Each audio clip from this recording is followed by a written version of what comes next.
Imagine walking through a quiet, muddy wetland. Your boots sink into the soft ground. The air is cool and damp. Nothing about the landscape seems particularly remarkable. It's just moss, water, and mud. But what if I told you that every step you took was carrying you across thousands of years of Earth's history? Some peat bogs have been accumulating since before the Egyptian pyramids were constructed. And as scientists have learned more about these remarkable ecosystems, they've realized they're preserving something else as well: enormous amounts of carbon.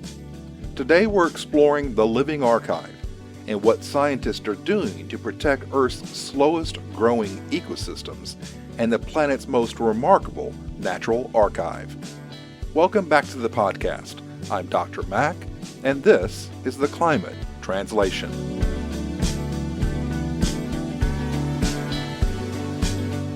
Last autumn, millions of leaves fell from trees across North America, and they covered sidewalks and filled gutters, blanketed yards. Many of us probably spent weekends raking them into piles, bagging them up, or watching the wind scatter them somewhere else. Now think back to the spring. Most of those leaves were gone. Not because someone picked every last one up, but because nature did. One of the most important jobs in every ecosystem is recycling. When a plant dies, its story isn't over. In many ways, it's just the beginning. Bacteria begin breaking apart the tissues. Fungi spread microscopic threads through the dead material. Earthworms and insects and countless other tiny organisms shred and consume what remains. Together, they perform one of the most essential services of our planet: decomposition. And it's easily overlooked because it happens so slowly. But imagine what the world would look like if it stopped. If every fallen leaf, every dead tree, and every blade of grass, every plant that ever lived, just simply piled up year after year, the nutrients locked inside those plants would never return to the soil. New plants would eventually struggle to grow because new materials that they would need are still trapped inside the dead ones. Life depends on recycling. In fact, decomposition is one of the reasons forests can survive for centuries. The trees aren't creating new matter out of nowhere. They're constantly reusing what previous generations left behind. There's another part of this recycling system that's also important for our climate. As decomposers break apart dead plants, much of the carbon those plants captured from the atmosphere during photosynthesis is released back into the air as carbon dioxide. Think of it as nature balancing the books. The plants removed the carbon from the atmosphere while they grew, and decomposition is returning it after they die. It's a cycle that's been operating for hundreds of millions of years. But here's something interesting. This entire recycling system depends on just a few basic ingredients. The decomposers need food, moisture, the right temperature, but perhaps most importantly, they need oxygen, just like we do.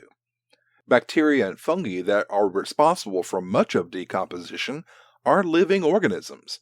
They use oxygen to extract energy from the dead plant material, breaking it apart piece by piece.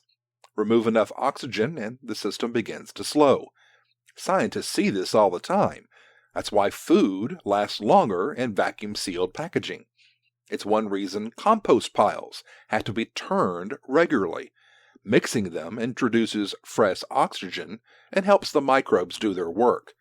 Even at the bottom of lakes and ponds, where oxygen becomes scarce, dead material can often accumulate faster than it does on dry land. So what happens if you create an environment where oxygen is almost missing, where the ground stays saturated year after year, century after century, for thousands of years? Instead of recycling dead plants back to the environment, nature begins doing something entirely different. It starts keeping them. If you've ever walked through a peat bog, you're probably picturing something muddy, maybe a little unpleasant. For centuries, people thought exactly that. Bogs were wastelands, places to drain, to dry out, or to avoid altogether. They weren't considered valuable farmland, and they certainly weren't viewed as ecological treasures. But scientists eventually realized they had completely misunderstood what they were looking at. A peat bog is not simply wet, muddy ground. It's a machine, a very slow machine, that starts with plants. Many peat bogs are dominated by a remarkable group of mosses called sphagnum moss. At first glance, it doesn't look like much. It's soft and squishy and grows close to the ground. But each tiny plant acts like a miniature sponge, capable of holding many times its own weight in water. Over hundreds and thousands of years, these mosses slowly spread across the landscape. Like every plant, they grow and die, and every new moss grew on top of the old one. Normally, that's where nature's recycling system took over. Like we talked about, the leaves in the fall, they get decomposed. By the following spring, they're gone. The bacteria and fungi and insects and other decomposers broke the dead plants apart. But peat bog changes one critical ingredient: water. Because the ground remains saturated all year, very little oxygen can penetrate below the surface. And without oxygen, decomposition slows to a crawl. Instead of completely breaking down, each generation of dead moss is only partially decomposed before another layer grows on top of it. And thus, year after year, century after century, millennium after millennium, those thin layers accumulate into a thick, dark material called peat. In some places, that peat can be several meters deep. Peat doesn't grow quickly. On average, it accumulates about a millimeter a year. That's about the thickness of your credit card. Now imagine waiting an entire year for the ground beneath your feet to grow that much. Imagine 1,000 years. Suddenly you've built about 3 feet of peat. Some of the peatlands we see today have been growing steadily since the last ice age ended, preserving nearly 10,000 years of Earth's history beneath the surface. That's why scientists sometimes describe peatlands as living archives. The plants today are writing the newest page. Everything beneath them is a record of the past. And because those older layers were never completely decomposed, they're preserving far more than ancient plants. They're preserving something else that's been incredibly important in our changing climate: carbon. To a scientist, a peat bog is really something like a history book. Imagine picking up a book where every page represents another year in Earth's past. The page on top is today's story. The page beneath tells last year's story. Keep turning the pages, and eventually you're reading about centuries ago, then thousands of years ago. That's essentially what scientists see when they examine a peat core. Using specialized equipment, researchers can remove a long cylinder of peat from the ground, and that core contains layer upon layer of material that's accumulated over thousands of years, with the youngest layers on the surface and the oldest buried deep below. Each layer is like another page in the archive, and every page contains clues. Tiny grains of pollen tell scientists which plants were growing nearby. Fragments of insects reveal what kinds of ecosystems existed. Microscopic charcoal records ancient wildfires. Chemical fingerprints preserved in the peat can even reveal changes in rainfall, temperature, and atmospheric conditions over time. Unlike a written diary, the bog isn't telling us a story, it's simply preserving whatever happened, and scientists can learn to read those clues. It's similar to how detectives investigate a crime scene. One clue won't tell you the whole story, but dozens of clues can all point to the same direction. That's one reason peatlands have become so valuable to climate scientists. Instruments only go back about 150 years in many parts of the world. Reliable weather observations become increasingly scarce the farther back you go. But peatlands have been collecting environmental information for thousands of years. They allow scientists to compare today's changing climate with periods long before thermometers, satellites, or weather stations existed. And there's a remarkable clue hidden in every layer. Remember, those plants never decomposed. The carbon they pulled from the atmosphere while they were still alive never fully returned to the air after they died. It was locked away. And the archive kept growing year after year, each new generation of moss adding a thin layer on top. Another page, another small deposit into what became one of Earth's largest natural carbon stores. Today, peatlands cover only 3% of the planet's surface, but collectively they store more carbon than all of the world's forests combined. Think about that for a moment. When we picture places that store carbon, you might imagine towering forests filled with enormous trees. But some of the most important carbon reservoirs on Earth are only a few inches tall, made of moss, slow-growing, waterlogged, unassuming moss. And they've been quietly storing the remains of ancient ecosystems for thousands of years. But every archive depends on one condition. It has to remain protected. The moment those waterlogged soils are drained and oxygen rushes back in, the pages of the history book begin to disappear. And that's exactly what's happened in many parts of the world.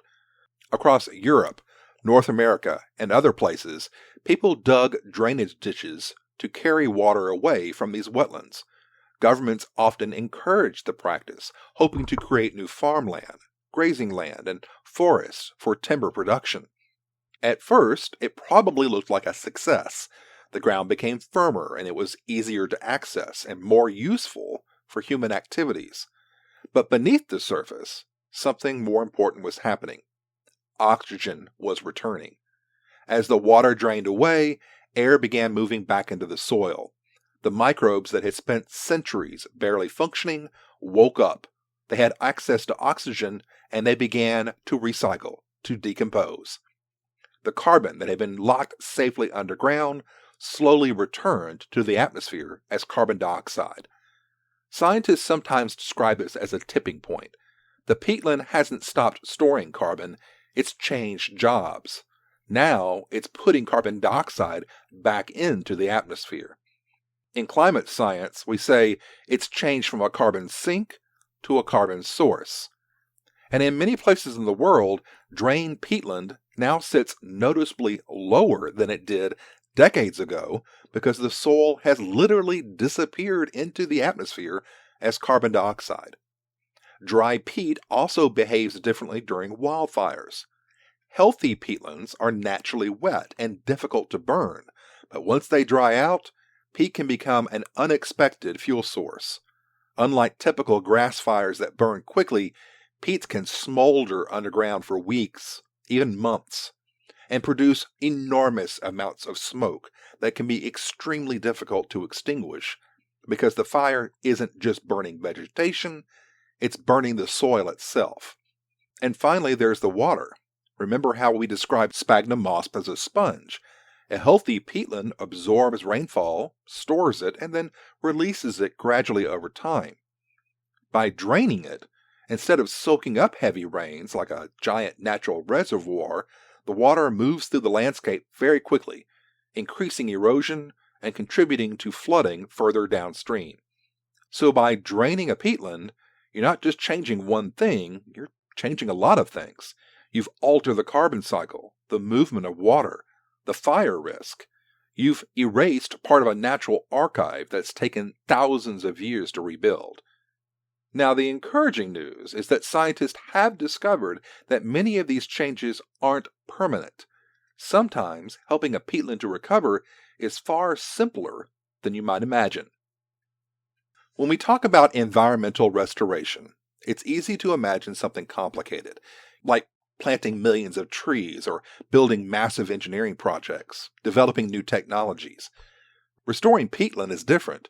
In many cases, the first step is very simple. Stop the water from leaving.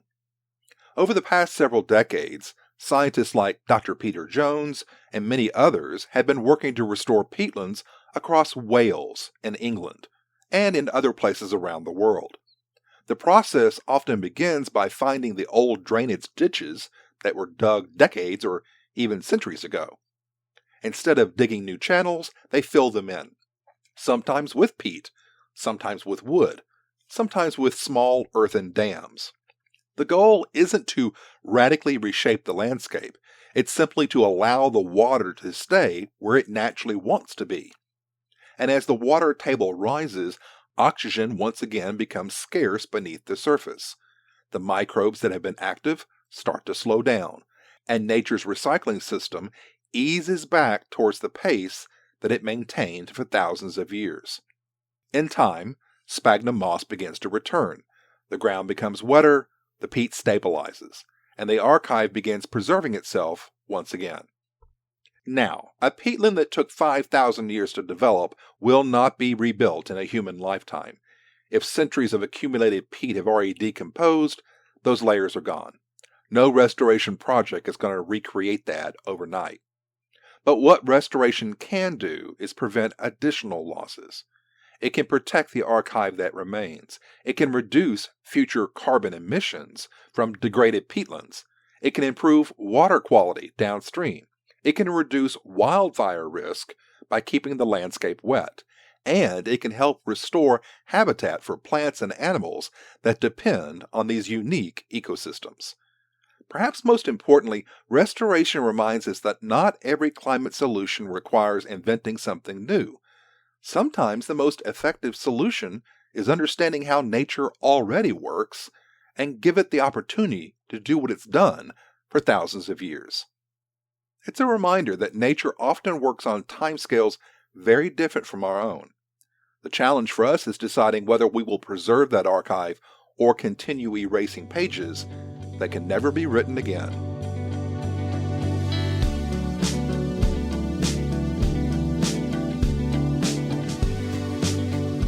Peatlands remind us that some of Earth's most important systems don't work on the timescale of years or even decades, but on centuries and millennia.